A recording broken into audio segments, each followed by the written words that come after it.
morning, guys. We have gone old school backyard beezing. We are on the patio. It's a beautiful Australian morning.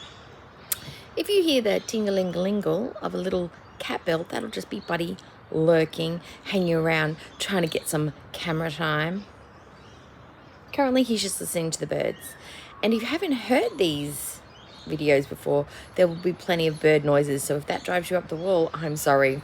They're native, they're imported, they're here. There's nothing I can do about them. But why am I here today? Well, it's clear something is up in Chantal's world. Silence, nothing, no mukbangs, no cringy couple vlogs, no gaming videos, no weird cameo adverts, nothing, nil, nada, no ragey community post. That is a clear sign something is afoot. Now, what could Chantal be up to? 27th was the deadline for her visa, apparently, according to Peeps. Okay, the cat's coming. He's coming. He's here. He's here. There he is. There's the baby. Say hi. Anyway, so yes, I have my producer helping me on my lap right here. He's balancing beautifully. He will nudge the iPad because he loves to rub on the iPad. Oh, is he rubbing it? I'll rub. I've got to pat and talk at the same time. Sorry, guys. So she's traveling, but where is she traveling to? I've kind of boiled it down. Either she's going somewhere nearby or she's going home to Canada. Now, for me, it would make more sense for her to go home to Canada for a couple of reasons. She is having some monumental health issues right now. And as perfect and as wonderful and as precise as Sala's English is, it could be problematic to describe all her health issues accurately to a doctor. The amount of appointments she'd have to have, the follow-ups, blah, blah, blah, blah, the cost and everything, as cheap as everything is in Kuwait, as cheap as chips it is, for her to go to Canada to maybe use that universal healthcare system in her advantage may be the smartest thing she did. And my friend, when she came and visited last year, she did that. She hooked up some appointments with the hospital and some GPs that she used to deal with when she lived here, or at least the clinics, to set up some things like scans, MRIs, skin checks, things that would cost her an absolute fortune back home in Florida. So, because she's an Australian citizen, she's still allowed to access those services as long as she visits often enough. And Foodie hasn't left Canada long enough to be excluded yet, so she still is afforded those luxuries, even though she doesn't pay taxes, but she does pay taxes according to her. So I think that Miss Ma'am is squished into 2 seats, maybe a whole row to herself, who knows, but she's squished in, flying somewhere, landed somewhere, white-knuckling it, trying not to buy the edibles and buy herself some pre-rolls, because we know. And the worst part, I don't even think the edibles are going to be the biggest struggle for her.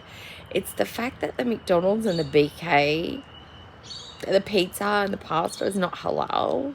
The food there, she's going to have to search high and low and be restricted to non-foodie-esque type foods for a little bit. Because in Kuwait, she can go nuts for all her faves because she knows they're halal. Because we know that she is very rigid and very strict about what she does and does not as a Muslim, and avoiding all those haram behaviours and practices. So yeah, I forgot to mention the number 2 reason. We know Foodie always goes for that last ditch Hail Mary attempt. The 2 smaller portions were her attempt to sort of probably de-bloat, or, I don't know, magically shrink to fit into a singular seat on an airplane. She was attempting the weight loss just like the 2 days before she had to leave. We know she does this. She does the last ditch attempt to try and make some kind of difference. And she'd been trying for weeks and weeks, so she knew that the flight was coming up and she was struggling and failing. Hence the walking beforehand. She was trying to drop a little bit because she'd actually put on the month before where she was trying to lose weight. So she knew that this day was coming. And I think the two smaller portions were her attempt to try and at least lose something or feel mentally prepared because she ate small for 2 days. This is how she packs at the last minute. I've got to lose weight the week before I go to Cuba. I've got to, like, it's always the last minute where she's had plenty of time, but she procrastinates or just in her mind magically thinks it's going to happen. I don't know. But that's the second reason I think that Miss Foodie Beauty is traveling. Miss Foodie Beauty is probably on her way back to Canada right now. Is she going to stay with Mum? Is she going to stay with Aunt? Is she going to stay in a hotel? Is she going to stay with Bees? Where is she going to stay? We know she's not going to be at the Crack Attack Hotel, motel, aged home. That's definitely out of the book. She's done with him. Like, if he called her up, she'd come a running, but that's never going to happen. So they're done and dusted. But where in the world is Carmen, Chantal, El Rafael? Where is she? Who knows? But when she comes back, she'll be the same old Foodie, raging, stuff in her face, doing whatever Foodie does. But at least she won't be at home in Kuwait. She's going to be a little bit uncomfortable, a little bit anxious, and more than likely off her face. I can't wait to see what happens. Tell me what you think. Tell me where you think she is. Tell me how long, if she's in Canada, how long it's going to be before she hits up that edible shop, one of the dispensaries, and what's her first big blowout meal going to be, because we know ones are coming. Okay, so I've just uploaded, you've seen the first part, okay. I was just about to make my video go public, and I've noticed that they've uploaded, hey guys, we're in Thailand. I'm so excited. If she thinks the humidity in Kuwait is a nightmare, Thailand. Oh. I hope she bought some of those slappy shorts that stop the chafe, because chub rub is a thing. Chafe. She's got a newer buyer on. Now, before anybody gets excited, it is literally just them vlogging the flight from Doha. So we see the airport, Doha, the flight to Doha, the airport at Doha, and then Doha to Thailand. And then we don't actually get to see anything of Thailand except for the little mopeds outside. So they're not actually vlogging the Thailand so far. It's just them being morons in the airport. Oh, we bought water. Oh, we get feet. Oh, she can barely fit. Oh, the tray doesn't go down. Sol with his big face. There's nothing exciting in the vlog. I didn't find any of it exciting. There's no Thailand stuff yet. She's hot. She's sweaty. He's looking goofy and dipshitty. Normal stuff.